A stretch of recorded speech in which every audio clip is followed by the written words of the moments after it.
Okay, you're here, right? Okay. Yeah, I didn't know if I should join in. Yeah. Zelo še po slovenski, ja.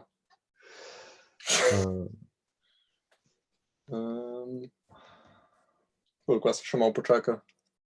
Yep. Cool. Pa zdaj, Andraz? Ne vem, kdo se je oglasil, ampak si imam, da ga poznam. To je pa Miha Goršin. Ja. Jesus. Kaj dej? Smo prišel preveriti. Jaz imam eno tako teorijo zarote, da si ti kriv za korono. To je to, da ne rabimo živo, ne? Ne, zato da ne prideš k meni na obisk, nekaj te vabim za leto. A veš, da sem že razmišljal, da če se vas slišala, bo zihar kakšna taka ideja padla. Ja, kola imamo. Ja.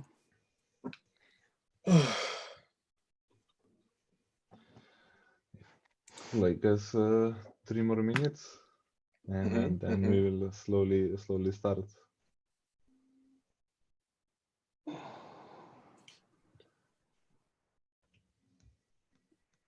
To je to. Hi everybody.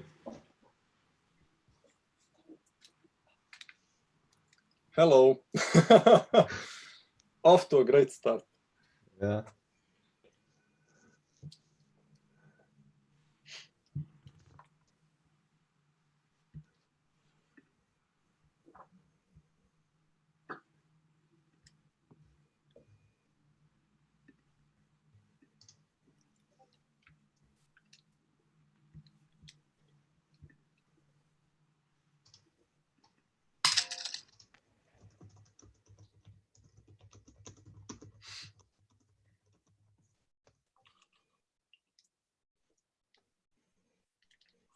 But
Well, this is kind of awkward. We should talk about something.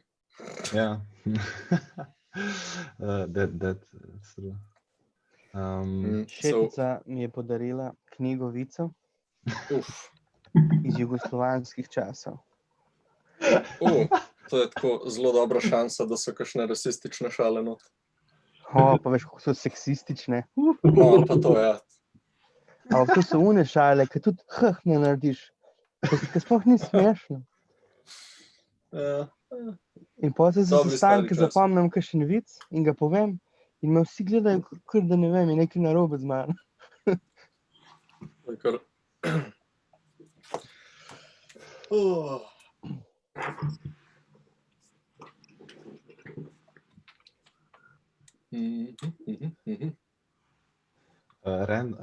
Random fact. What me? Don't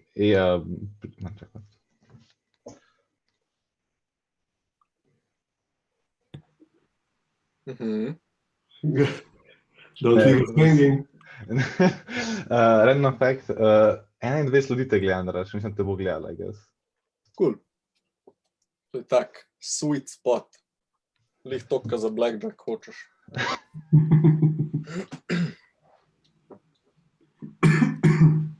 Ok, po mojem roku lahko začnemo s temi začetnimi stvarmi, pa še kdo prekaplav, pa switchnemo na angleščino.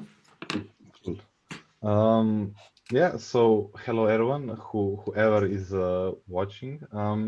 So thanks for tuning in for the Slovenia Games Meetup. Today we will have Andraz Orazem, who will present something about pixel art and why is it popular and how to do it. But before that, I will give words to Primož, and he will tell us like some announcements, some news about Slovenia games, and so on. So, Primož. Thanks. Okay, so thank you everybody for joining into this second online meetup in times of coronavirus. So as an association, we've been kind of surprised as everyone with this coronavirus. So we thought about what to do in this time, how to maybe keep the association as active as we can, and we focused our efforts a little bit more on our online presence. So one of the first things we did earlier in the year, even before the corona started, I'll show you, is we've rebranded the association a little bit, the logo. So I think everybody should see it now. And so there were a couple of old logos going around before, and we said, let's just make one new for everything. And here it is. It's colorful, like games are, colorful and fun. It's low poly to reflect the fact that it's playful and it has to do with games. And of course, as any good Slovenian logo, it vaguely resembles our famous mountain Triglav. So that's the logo. At the same time, we've also unified the how we communicate the name of the association. So far it's been Slovenian Games Conference, Slow Game Dev Channels, Developers of Slovenia, etc., etc. So we will now unify this under the brand called Slovenia Games. So all the events and activities taking place will be Slovenia Games something, Slovenia Games Conference, Slovenia Games Meetup, Slovenia Games Association, etc. Just to not be schizophrenic when it comes to logos. And I just wanted to quickly show you this full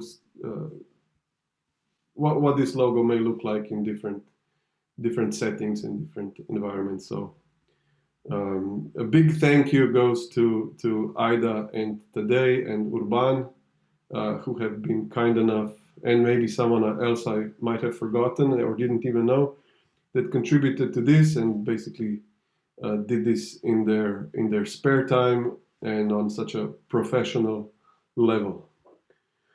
So yeah, just so you know why this new logo. We will be at the same time putting a bit more effort into online presence and all the stuff we are doing online. So you should see that coming out over the next days, weeks. If there's anyone who would like to contribute here, maybe by writing texts for news articles or information about stuff going on in Slovenia and elsewhere, please reach out to us and we'll give you some stuff to do for sure. And since we all need to be online these days and need to keep our social distance, please make sure to subscribe to our newsletter. It's coming out once a month. There are no promotional messages. They're just news on stuff going on. Subscribe to our Facebook group, Facebook page, Discord, Twitter, Slack. We're everywhere that we need to be. So just hook yourself in and you'll be notified about the stuff that's going on. So that's this part. You can see I'm coughing a little bit. Uh-oh. And at the same time, we hired a accounting service company that's doing accounting for the association right now, and they said finally that we don't need to issue invoices for someone paying their članarina, their membership. So I learned this today. So we will set up PayPal and stuff like that to make it easy to pay that annual fee that we are requesting. And by becoming an actual member, by paying those couple of euros, you will get access to voting for the next president or continuing the same one, and to some, let's say, more legal stuff. But anyone is free to join all the social channels and all the activities that we do. Most importantly, by being a member of the association, you show your support for what we're doing, and that also means a lot to us who are organizing stuff, and to the community behind it. So that's it from my side. Like I said, if anyone has plenty of time on their hand these days, and would like to contribute something to the social media or stuff we're doing, please reach out. And I see that on the bottom of my screen there is something moving. So just Andraz, heads up, you also have some younger listeners today. Oh, okay. I have to scrap half of my presentation. Okay. So yeah, that's it from my side. And today also just joined in. And what we wanted today, who's joining in from Malmo, Sweden, we wanted him to give a quick update on the annual Slovenian Games Conference. So today you're just in time to unmute yourself and let us in on what's happening. Hey everyone. So yeah, there's a bunch of people who've been asking us about what's going to happen with the conference. We've been talking to a lot of our potential speakers and speakers already confirmed and stuff like that. So we've decided to do it differently this year because of the whole COVID situation.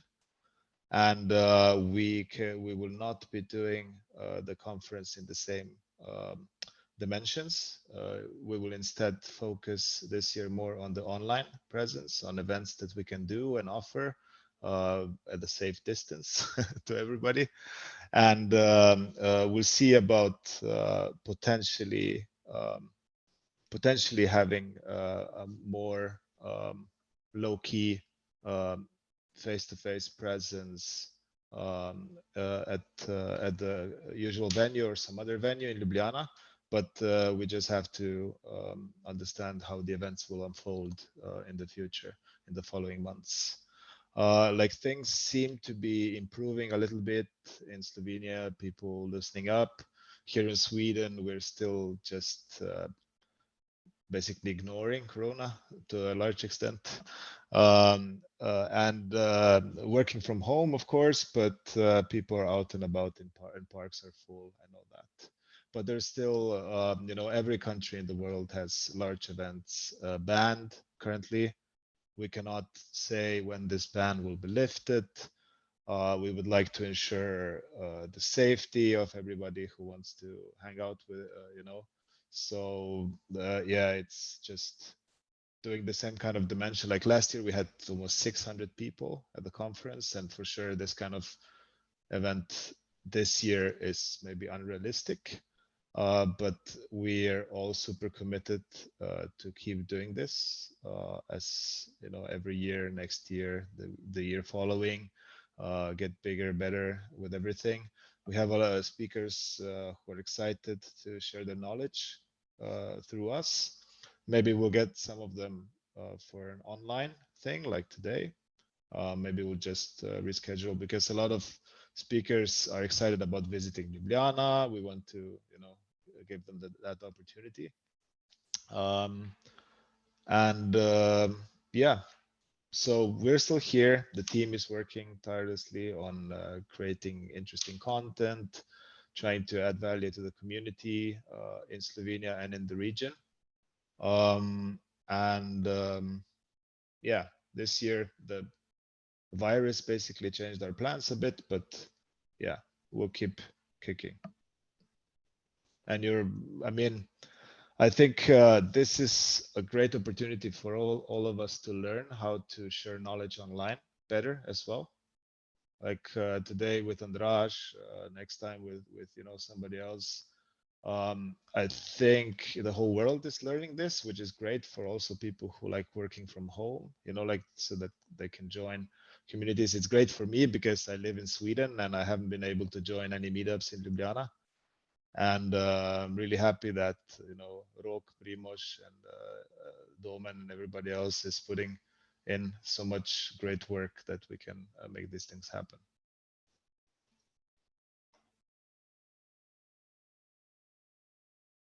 Okay, so without further ado, Andraz, who is a developer on game NecroBouncer, will tell us more about pixel art and how he makes pixels, pixel images, and so on. So I'll give word to Andraz.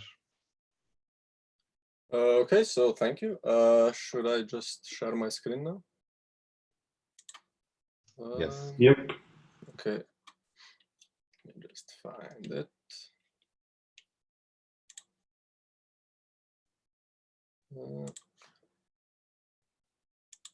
Okay, now just somebody confirm if they see a blue screen and nothing else. That is correct, yeah. Okay, great. Okay, so I guess just a second. Okay, I guess I just start. So hello, my name is Andraz, as I've been introduced before, and I'm here to talk about pixel art. Now a bit about me, as they were telling you before, I'm a sole game developer of a game called NecroBouncer. My political orientation is Unity user, and I have been doing this for the past 4, maybe 5 years in my spare time. Now, before we start, I would like to thank Rok and the Slovenian Games Group for the opportunity to have this presentation. And also thanks to all of you for joining and listening to me ramble about tiny squares. So, and also if at some point you can't hear me anymore, there are either some technical difficulties and/or I'm dying, so please speak up or say that to someone in the chat. So let's just jump right in. Okay, I'm gonna split this presentation. Oh, okay. Hope this is working. Okay, so I'm gonna split this presentation into 2 main parts, and let me just do this. Okay, so the first one is going to be about why is pixel art still so popular? And after I have totally convinced you that pixel art is awesome, the second part is going to be about how to start with pixel art. So let's just go ahead and start with the first one. So why is pixel art still so popular these days? Well, let's just start with the obvious and get it out of the way: nostalgia. Now, this is true for a lot of people, at least to some degree. We've all been growing up with this style of games, blowing on cartridges, putting the memory sticks into the memory slots, and occasionally kicking the arcade machines to spit out some coins, And yeah, seeing this can still bring back the happy memories, but I really don't think this is really so prominent anymore, so I'm not gonna focus on this too much. So let's just move on. The next thing would be a better workload. Now, a lot of developers choose pixel art as the style because it will be much easier to handle with a smaller team or even alone than some highly stylized 2D art or like 3D models. So for example, this is the main character from my game, which is 29 pixels tall and 27 pixels wide. Now, I know these numbers must be giving some of you aneurysm, so I'm going to give you another example. This is the main character from the game A Link to the Past, a Zelda game. So a bit smaller but chunkier. This one is 22 pixels tall and 16 pixels wide. And both of these are drawn with roughly around 300 pixels. Now compare this to any current AAA title where character models are made from tens of thousands of polygons and usually require separate experts for modeling, rigging, animating, texturing, and materials, and everything has to be really well prepared and optimized for the programmers to be able to insert the finished model into the game. Next, we can look at animation. So, for instance, my game is an average example of this. This is the running animation of my main character, and it's made from only 4 frames. You don't even notice he doesn't switch legs while running.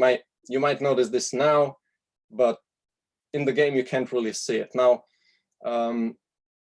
grant this is the main character, so it's going to have a lot of animations, but you can still see all of his frames in this relatively small image.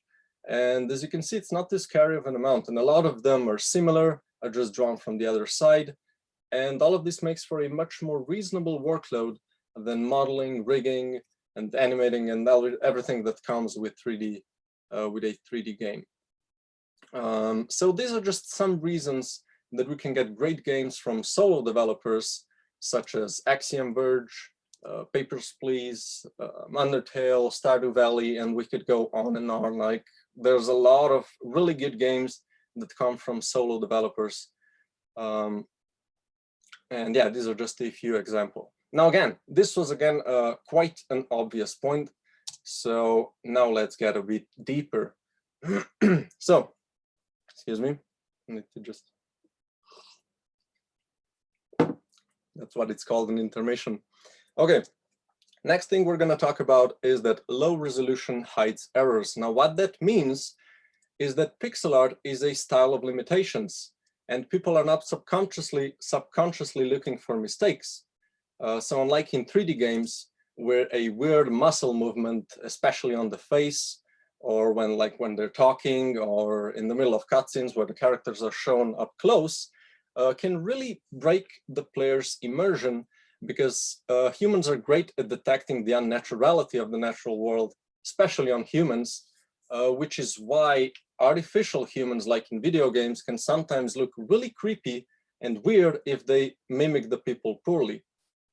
Now, pixel art doesn't have to worry about perfection.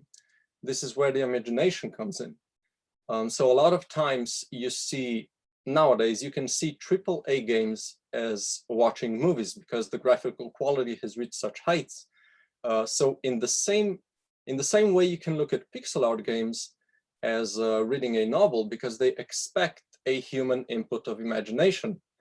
So for instance, when I remember playing, I think it was Pokemon Fire Red, I was trying to catch Moltres, and I remember this huge mountain, which was really hard to reach and presented a real challenge and tension when you finally walked up to this giant legendary bird. And I was completely taken over by it. It was a really good moment. But if you look at it again now, this is how it looks. It doesn't look special, but yet it was able to create this high level of importance and tension with such simple graphics. This is the full mountain. Okay, next we have better visual control. Now, most pixel art games have a fixed camera angle, which gives the developer a really good control over what is shown to the player. So for instance, let's look at Enter the Gungeon. In one of the final boss fights, this is what is shown on the screen. The dragon fills the whole upper part of the screen, and it really gives a strong sense of importance. Also, in these games, the worlds are often constructed in a way that players have to notice the small details, like this crack in the wall, which you can destroy like with a defensive ability, or like in the game Hyper Light Drifter, where you have to notice this small square-like thing on the floor that indicates that there's a secret room on the other edge of what seems like the edge of this map. And that is again possible because of the fixed camera angle. Everything can be shown just in the way that the developer wanted, because the 2D nature of the game makes it very possible to have complete control over this. Now, is pixel art always the easy route? Of course not. Let's look at the game called Dead Cells. A lot of people know this game, but most people don't actually know that it's a 3D game that was downscaled to pixels. So it was obviously decided that pixel art will be the style because it looks good to them. Also, I remember talking to the artist that drew this cover art for my game, and she said that she has a great respect for pixel artists because she could never get into something so limiting and still create beautiful things like they do. Like, pixel art is not just downscaling assets, it's an art expression, and a really powerful one when used correctly. So the last thing we're going to look at for why people still use pixel art is innovation and performance. Because of the simple nature of the pixel art graphics, these games can really be pushed to a limit nowadays. So let's look at the game called Noita. I hope I'm pronouncing this right. So in this game, every pixel on the screen is interactable and has physics, which could never be done in the past because computers and consoles weren't powerful enough, but now it's not such a problem anymore. And this brings a new spin to this classical looking game and really takes the advantage of the smaller resolution. A great example of innovation is also the game that's currently being developed, and it's called Songs of Conquest. Now, this game is in the style of Heroes of Might and Magic, you might know, and they managed to combine the 2D and 3D together really well. If you pan over the screen, you can see the perspective on the map. You can see the volumetric fog reaching in between the buildings and scenery, and everything has this this depth of field. So you have this natural-looking blur, which is not just a filter; it's actually calculated properly because it's set up as a 3D world, as you can see in the on the right image. So similar but even more advanced effect was achieved in the game called Octopath Traveler. And I can see this style being used more and more.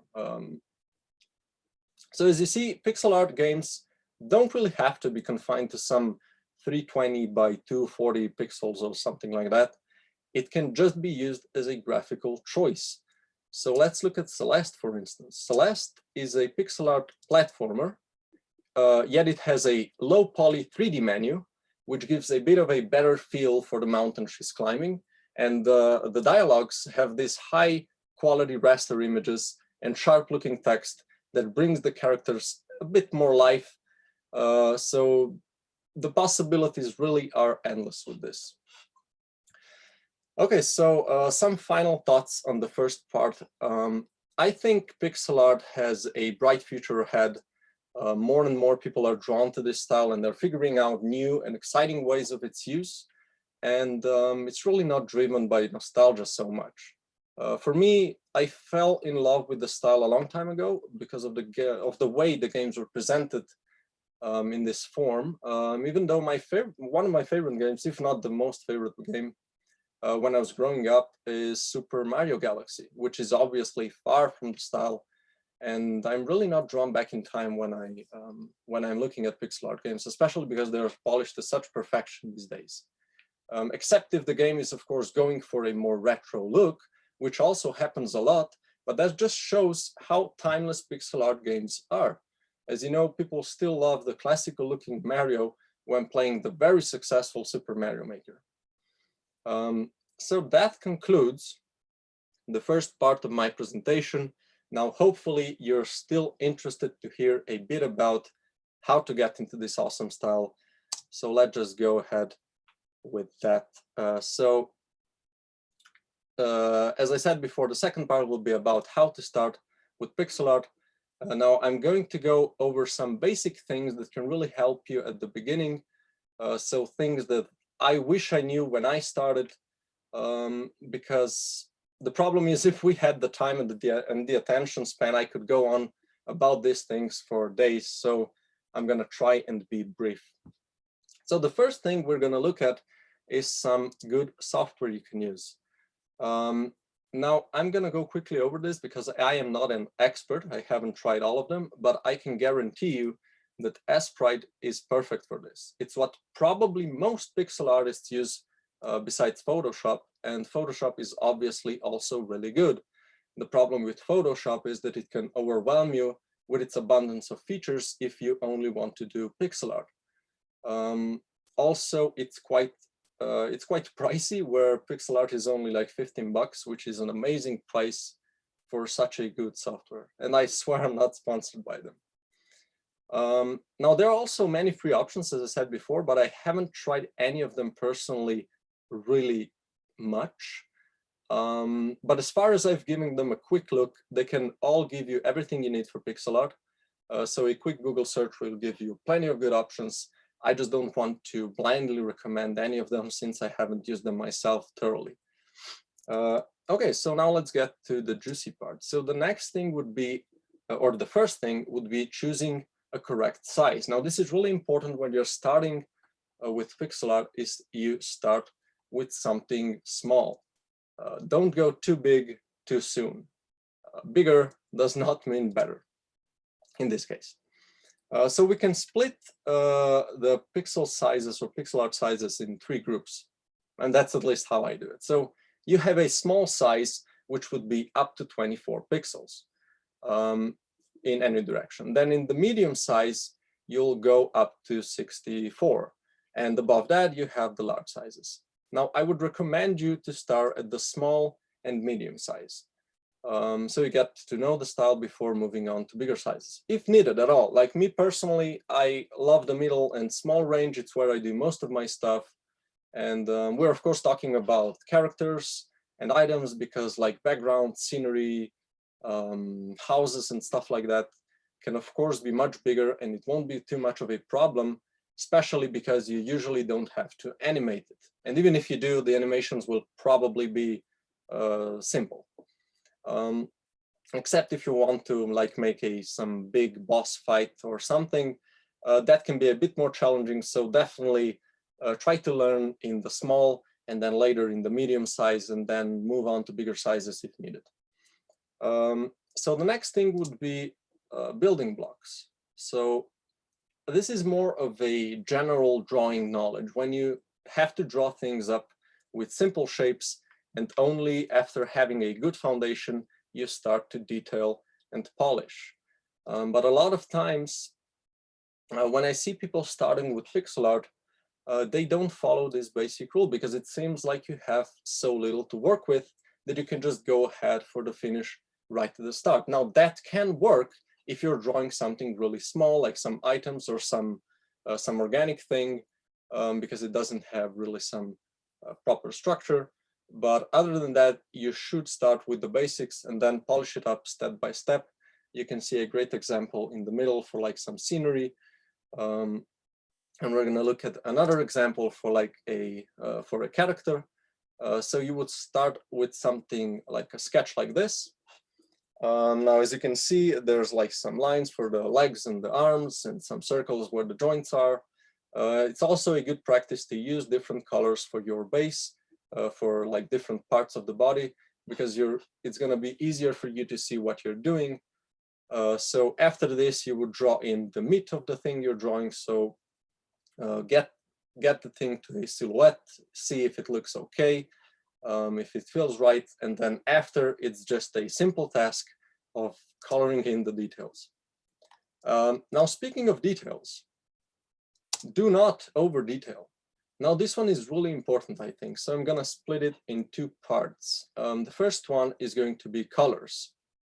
So do not colors. No, just kidding. What I want to say is don't pick too many colors to work with. Like, try to limit yourself how many colors you're using. So a great way of doing this is finding a color palette you like online and just stick strictly to those colors. But let's look at an example without using a color palette first. So let's say you want to draw a wooden crate or like a box for your game. You would start off something like this. So choose a base color, some brown probably, and then you would draw a base, like a rectangle. Now we're going to choose our, all of our colors, we're going to choose the way that beginners do. So notice the saturation and the hue sliders above. We're basically going to leave them alone and just move the value slider, which controls the brightness of the current hue. Okay, so after this, we would choose a brighter color and draw the upper part of the upper front of the box. And as you can see, we only moved the value slider for this. After that, you start coloring in the details. And again, just using the value slider for different brown tones. I'm going to talk a bit more about this later. So next up we're going to draw a little lock. We choose a couple of gray colors and just draw a simple lock of sorts. And as you can notice at the top, the saturation is set to 0. Now this is also something most beginners do for gray tones. So just keep it in mind, and I'll talk about it a bit later. So finally, we finish up by selecting a black color, draw the outline, and use some semi-transparent black for the shadow. So let's look at how many colors we've used. It's quite a few. Now this is perfectly fine, but the problem is when you draw more and more different objects with different colors in this way, that's when the color palette is going to get really big and messy and hard to handle. So that's where we introduce something called hue shifting. Now with hue shifting, when changing the value or the brightness of the color, you also move the hue and saturation sliders. Now specifically, when you want a lighter color, you shift the hue a bit towards the yellow, which gives the impression that where the light hits the object, it appears a bit warmer. Now, when you want a darker color, you do the opposite. You shift hue towards the blues and the purples, which makes the thing in the shadow appear a bit colder. So the same way you see snow in the shadow a bit blue. There's also a good way of shifting saturation, but I don't want to overwhelm you with this. So let's just focus on the hue because that's the most important one. So let's do all of this again, but now with hue shifting. So same as before, you select a base color, and we're going to start with the same one as before so you can see the difference. Now keep an eye at the hue and saturation levels because we're going to be changing them a bit unlike before. So next we select a brighter color, and as I said before, this time we'll shift the hue a bit towards yellow to make the highlight a bit warmer. We'll do the same for the darker tones, so we will shift the hue a bit towards the blue.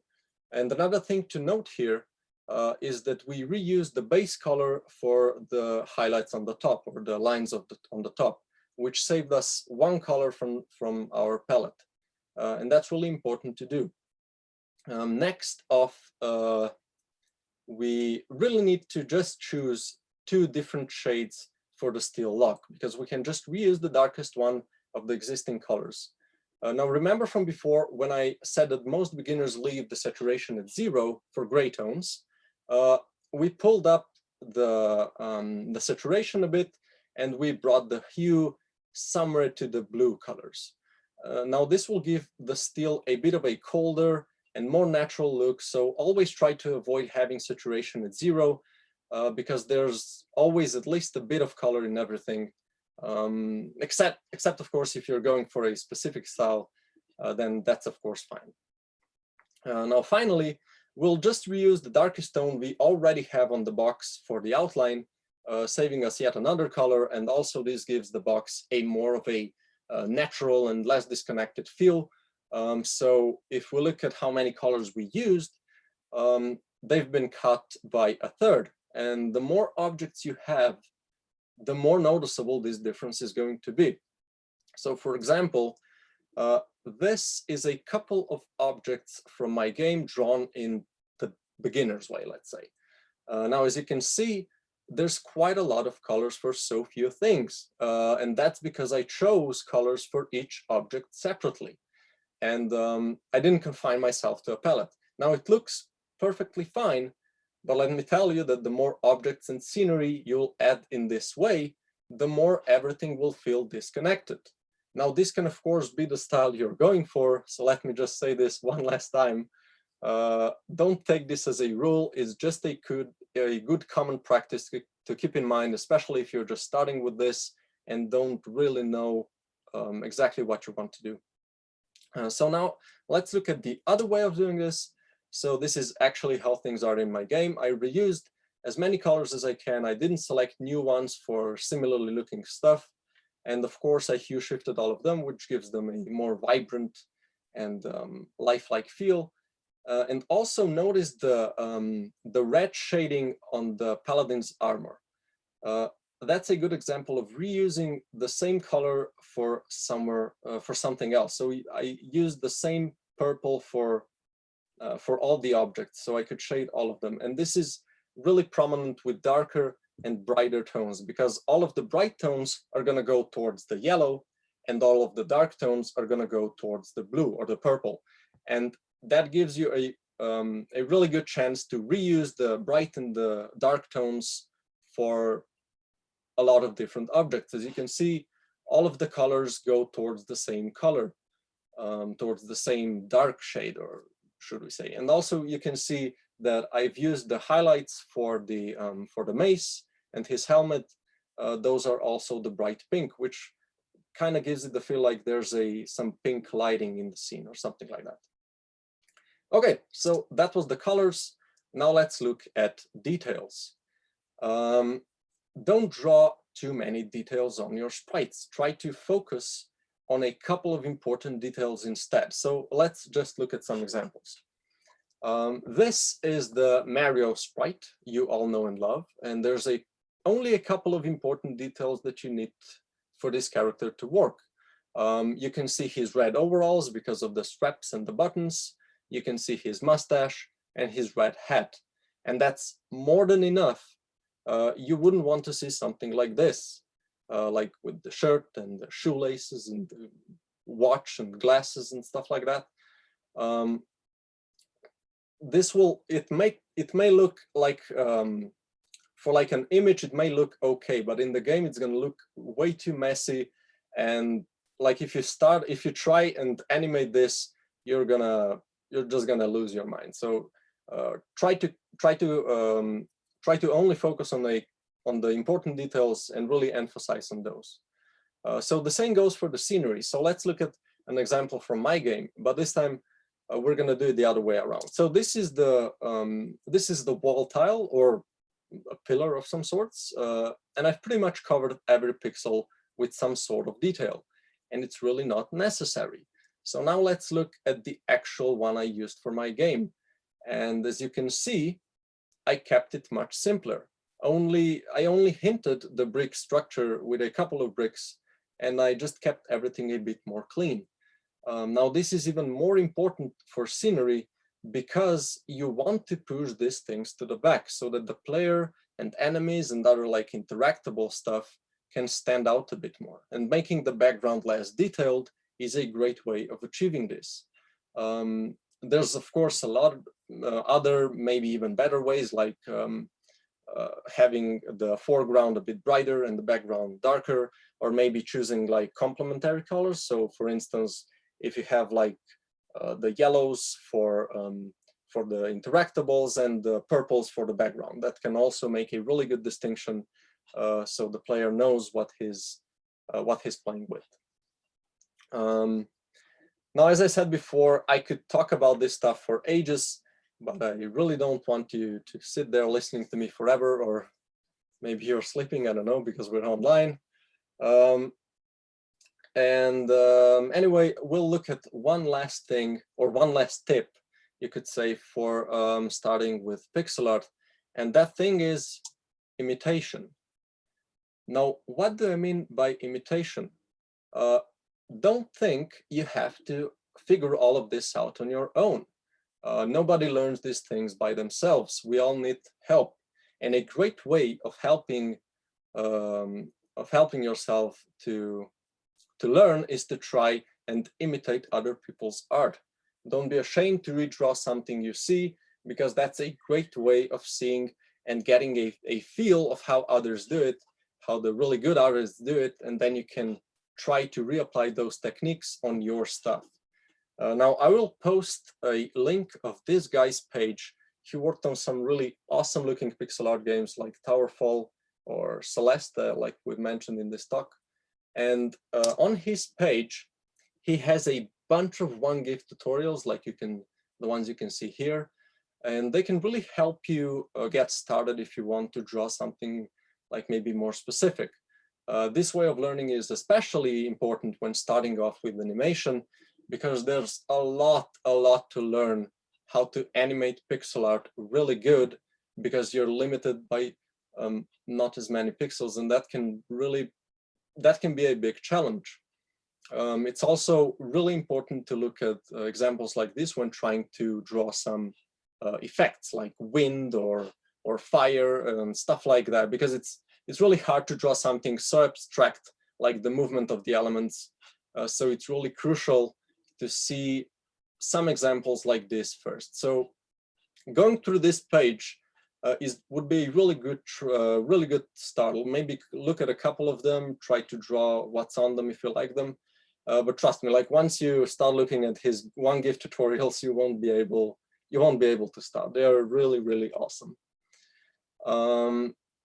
So other than this, there's one last thing I can leave you with, and this is going to be a bit cheesy, but just freaking go for it. When I started learning this, I knew nothing and I was really bad at it, but when you put in enough time, you'll see yourself improving really fast. Like the great thing about pixel art is that you can really see yourself improving. It doesn't take too much time, just some dedication.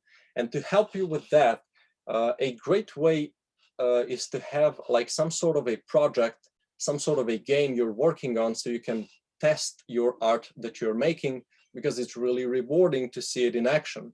Also, it gives you some purpose, it gives you some motivation, and one of the most important things, it gives you something to draw, because oftentimes you can hit a block, an artistic block, let's say, because you don't know what to draw. And if you have like a game you're working on, that can solve that problem. Okay, so now that I'm approaching the imaginary time I've set myself for this little talk, I've actually exceeded it a bit. We only have enough time to roll the credits, aka the shameless self-plug. So let's just do that real quick. Okay, so thank you for listening. I hope you had fun. I hope you learned something new. Now, if you have some questions, I would be more than happy to answer them. So just fire away. Oh, except if Rok or Primož have something to tell you first, but I am officially done. So thank you very much. Thank you, Andraz. And yeah, we will start just with Q&A session. And after the Q&A session is done, we will go to the Discord for the official mingling. So yeah, so if anybody has any questions, just unmute yourself and just go ahead. Hi, so thanks for the awesome presentation. I remember seeing, one second. I remember seeing last time around that you're working in Unity, and at least for me, working in Unity with 2D games, especially pixel art games, is a bit tricky. So I just wanted to ask, like, technically, when you work inside of Unity with pixel art, is there anything specific you try to do to keep the pixel art crisp and to like not have a ton of issues with the camera? Because like the camera in Unity by default at least like works with vectors and not with pixels, right? Oh yeah, so you're talking about Pixel Perfect, I presume? Yeah. Yeah, that's a really annoying thing to deal with in Unity. There are a lot of you can find Pixel Perfect camera bundles on the internet for free, which can really help you deal with that. The way you have to import assets into Unity is also important, but that mostly you can find out how to import pixel art really simply. So there's just a couple of things you have to tick when you import a pixel art asset so it doesn't look blurry. But yeah, about the Pixel Perfect camera, I have been dealing with that for a long time, and what I can really give you as an advice is whenever you make like a if you're making like tiles, something that's going to be tiled, make sure that if you draw it, have like a another pixel of overlap for that tile, because that's gonna eliminate the, what's it called, the screen tearing, I think, the thing that like makes some transparent lines in the middle of different tiles. But yeah, for the pixel art, just I mean the Pixel Perfect camera, just find some it's really easy to find an asset online that will help you with that, because it's highly technical.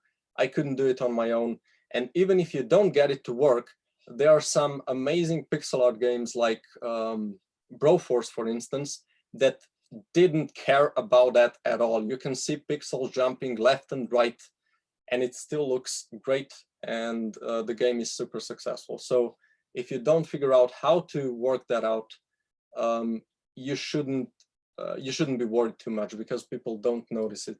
It's not how do you say, it doesn't bother people that much.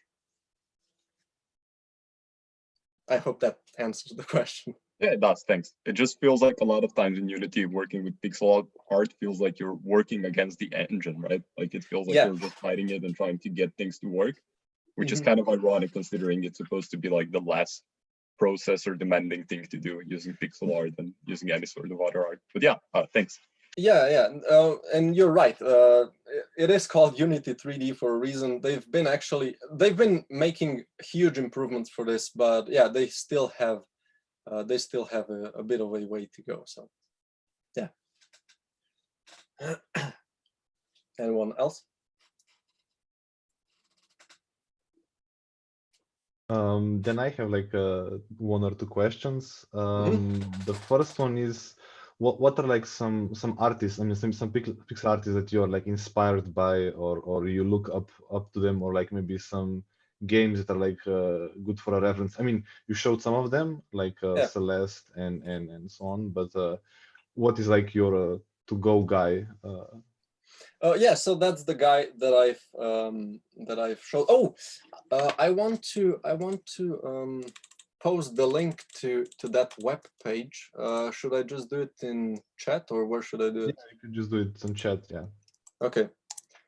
So yeah, this is his blog page or whatever, where he has those pixel art tutorials. Now he's like a great inspiration to me. But there's a lot of pixel artists. Like I can only, off the top of my, I mean I know them, I just don't know their names, because I've always seen just the aliases. I've only looked this guy up, but like if I have to get inspired, or if I have to like see how others do something, he is definitely my go-to guy for this. So yeah. Okay. And one more question, like how do you pack, or how do you like import your pixel art inside of your like engine, or like you said you work in Unity? How do you like import your assets in? Do you have like some special technique for packing, or did you maybe like try like palette switching, like on the fly, like maybe for some like effects or something like that? Yeah,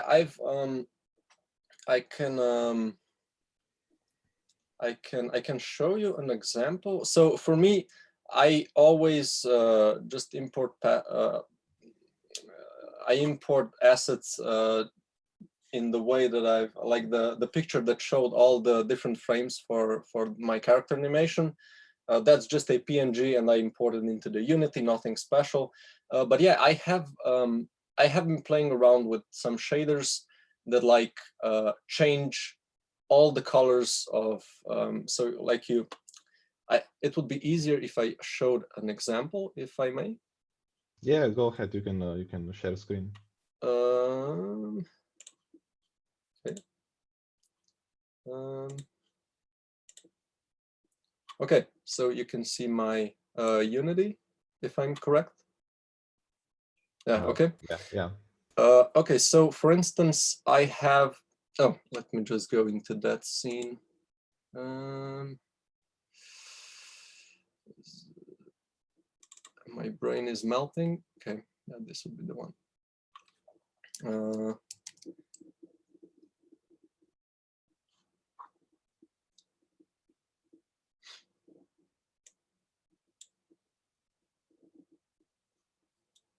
Any day now. Okay. So here you can see this is like the character sprite I use for the game. It's how it's drawn. This is just the base color of this character, and then I've used a shader that can change his colors. So you can index all of the colors and change them one by one, which is a really good way to like make some different skins and reuse the same assets, so you don't have to redraw everything, because that can be really tedious. Yeah, I think this was something you were talking about, I presume. Yeah, I presume that you're using like some like gradient mapping, or like just some kind of other like mapping that you map, I guess, colors to pixel values or something. Yeah, like yeah, that. Exactly. Something like that. I'm really a layman in this, but yeah, something like that. Okay. Yeah. Can you tell us a few things about the game you're working on? The Yeah, status okay. and where it's going and so on. Yeah, so my game is a surprise, surprise. It's a dungeon crawler roguelike, which is extremely uncommon for a solo game developer. It's basically how you would expect any game of this genre to go. You go around the dungeon, you collect up relics, you beat up enemies. The main thing I would like to maybe emphasize that it's different, that in this game you don't have like this huge one floor map that you have to explore.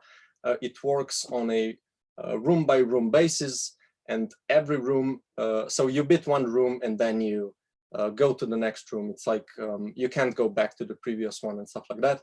And each room has like a separate game type. So in one you may have to like kill all the enemies, which is really basic. In the other you might have to like move some pillars around, or like so a bit more puzzly and stuff like that. So it's that's the aspect I am really trying to develop to bring something different to the market or whatever. But yeah, otherwise, it's the game. I'm planning to finish it this year. It's basically playable right now. I've finally finished it up so far that the game loop is complete.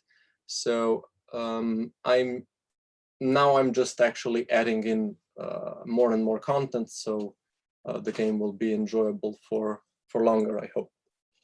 So yeah. Cool, thanks, and good luck, obviously.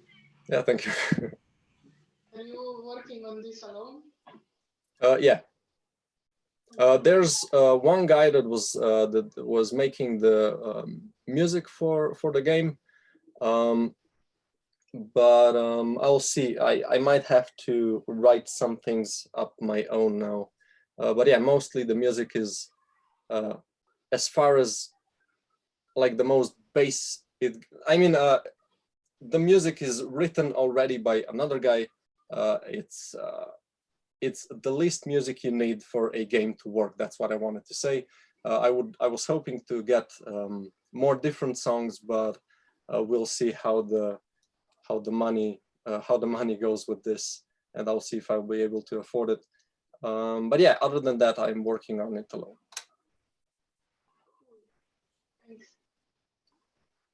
I just wanted to say the game looks fantastic so far, and really thank you for the presentation. I have a bit of a slightly different question, and I'm just wondering, what is your favorite type of pixel art and pixel art animation that you like to work on and create, and why?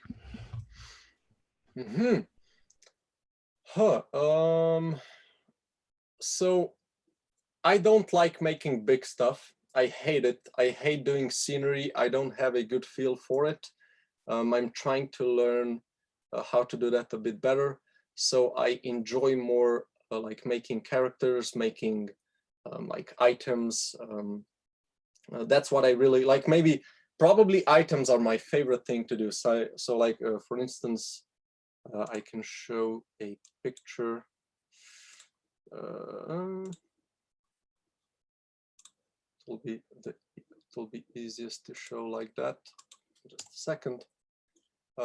Because I don't know, like I said, I don't like making big stuff, and characters are also really fun to do because you can really play around with how animations look. But yeah, I think I enjoy mostly drawing different items. So let me just share the screen again. So I have to stop, switch. Okay. So these are like some, let me just bring, okay, background. Jesus. Okay, so stuff like this. This is what I probably enjoy doing the most. Yeah. Did I answer the question? I hope I did. Yeah, definitely, and okay. They definitely look great. Thanks.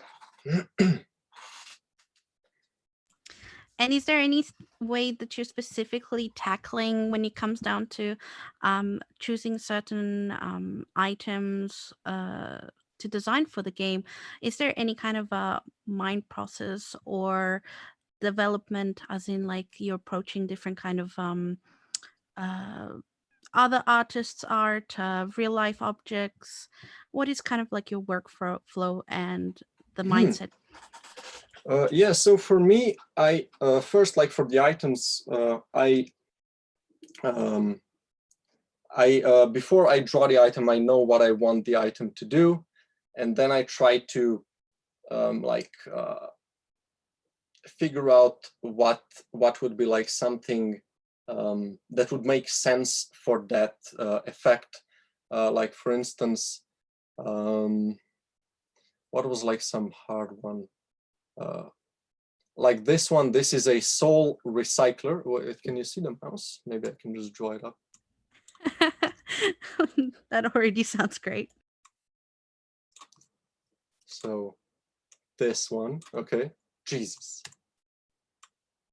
Okay, this one is a soul recycler, and it basically, I can't remember what it, I think that when you kill enemies with a certain attack, it can give you some energy for some attacks back, something like that. And yeah, after I think of this, then I just try a couple of versions of what I think that might look. So yeah, some items I can just drop immediately or like really quickly because it's really obvious what it's gonna look like the helmets and the like the key and stuff like that. I mean, I try to play around with different looks for everything. But yeah, some of these things, like for instance, this one was also really hard. I didn't know what to do with this one. This is a suspicious meat or something like that, I think. And it basically does that when you get hit, you spawn a couple of zombies. And I really didn't know what to do for that effect.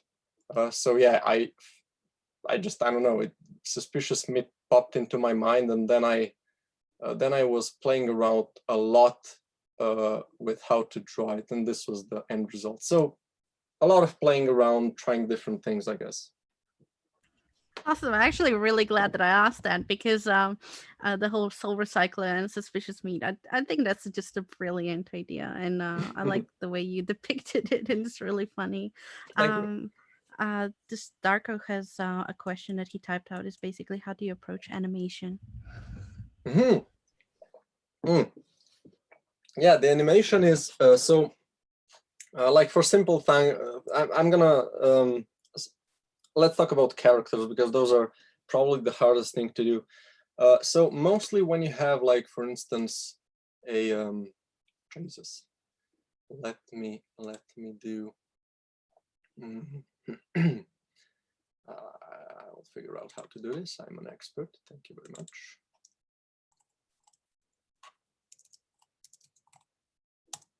Okay, so I have like this base sprite, and then when if I do the idle animation is probably the simplest ones to do.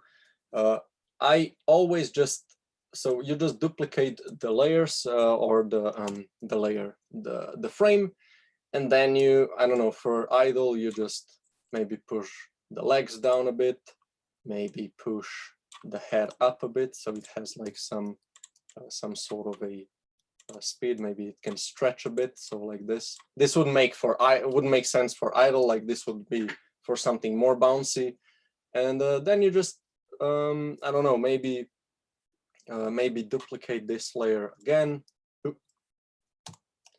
and now we're gonna probably move the rest of the head down, and maybe bring down the arms. Now this is really quickly doing it, so it looks weird. I'm just gonna copy it a bit. Oh no, this looks even worse. Jesus. So something like this.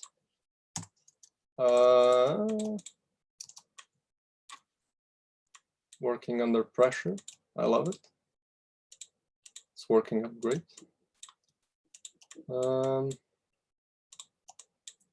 So yeah, so we have like, oh, this looks hella weird, but if you look at like the things I've made before, let me just delete this garbage. As you can see, it's just basically just squished down, and then you make some. I don't know how to explain this. So basically, you duplicate the frame from before, make the small adjustments, and then repeat. And it's really important. Like one of the things that's really important with this is like if you have, let's find an animation. So some big movements like this one, it doesn't have to be so hard. For instance, you can just make this frame, which is, or this frame. So this is the second frame you would draw. So first you have this, and then you draw this one, which is then reused. Basically, I just raise the leg a bit, and then you make the frame in between. Oh yeah, that's a good way to talk about. So make the main frames first. So make like the edge frames. So make the first frame, make the frame where he's gonna what his end pose is going to be, and then make some in-betweens, and then keep working on the in-betweens until you're happy with it.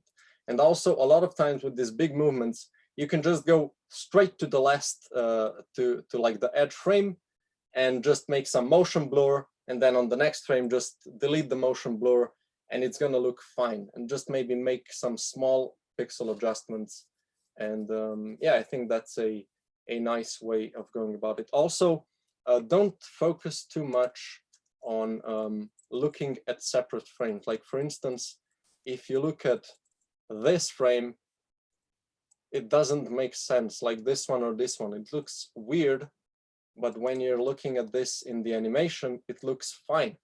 A lot of the times, separate frames look hella weird, but you have to not look at them separately, because you always have to look at the full motion. So a great way is if you have like this small window that can always play the animation while you're drawing it, because it will help you see the big picture, basically. So yeah, those are maybe some of the tips. Not really explained well, but yeah.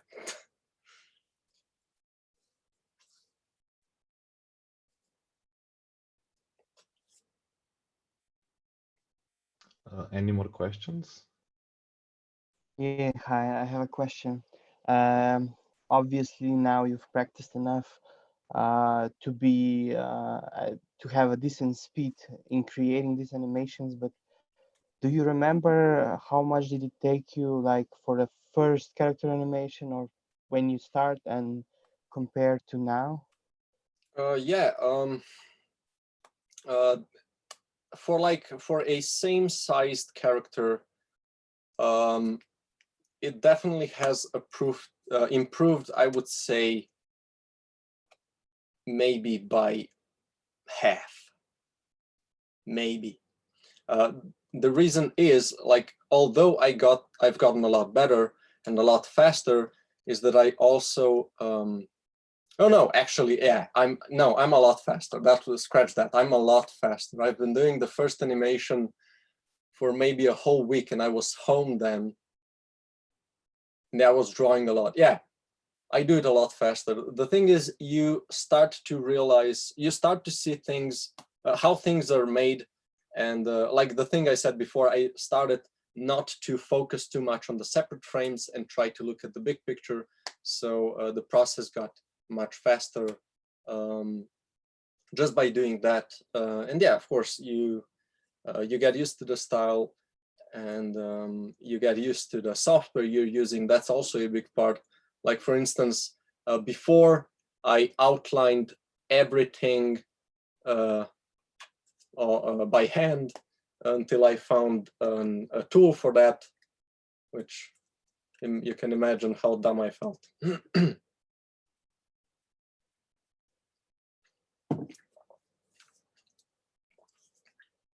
Yeah. There is one more question, I think, by Jerny in the chat. Did you had any go-to resources when you started out? Any personal gurus? Okay. Yeah. At the beginning, I didn't have any resources. I tried to just Google the thing that I was trying to draw, slap in a pixel art up over that, and yeah, you can find a lot of garbage. Don't Google for stuff. Google is awful for pixel art. Pinterest is much better. But yeah, quite soon I found the same guy I showed today, and to this day, I still haven't found a better go-to guru, you could say, to help you with this stuff. So yeah, definitely him. If I don't know how to draw something, if I'm really struggling, I go to his page, I try to look up what he's doing, and yeah, that helps me a lot, because the problem is that a lot of really good pixel artists, if you're like following them on Twitter or something like that, you see a lot of great things, but mostly they don't explain how things are made. And it's really hard to find like some specific things. If like you want to draw a rock or like some like a statue or something like that, or how to draw holograms or glass or snow, those can be really hard to come by. So having a guy like this, so you know where to go look for something, is really great, and that really helped me out when I started looking up those references. Can you share his name? I didn't catch it earlier. Yeah, his name is Pedro Medeiros. So I've posted a link in the chat of his studio minibus. Is his some sort of a company, I think. And yeah, you can find even his Patreon page on that blog post. And yeah, he basically just updates it with all the with every tutorial he makes. Thanks. He's super generous about that.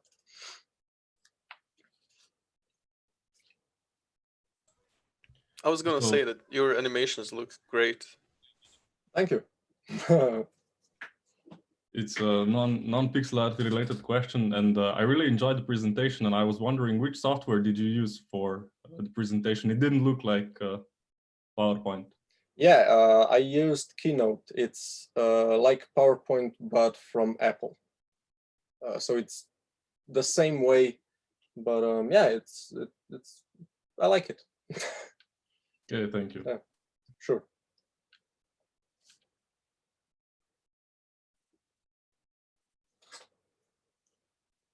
May I just ask? Sorry, I kind of forgot. What was the name of the program that you're using? Oh, that's right.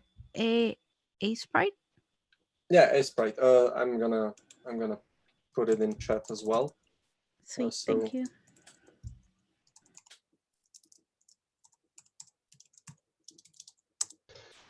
If that is all, I guess we can move. I mean, we can finish this lovely presentation and move to the Discord server where we'll have like mingling and unofficial stuff. So I'll just post link down here in the chat, and yeah, and we see you there.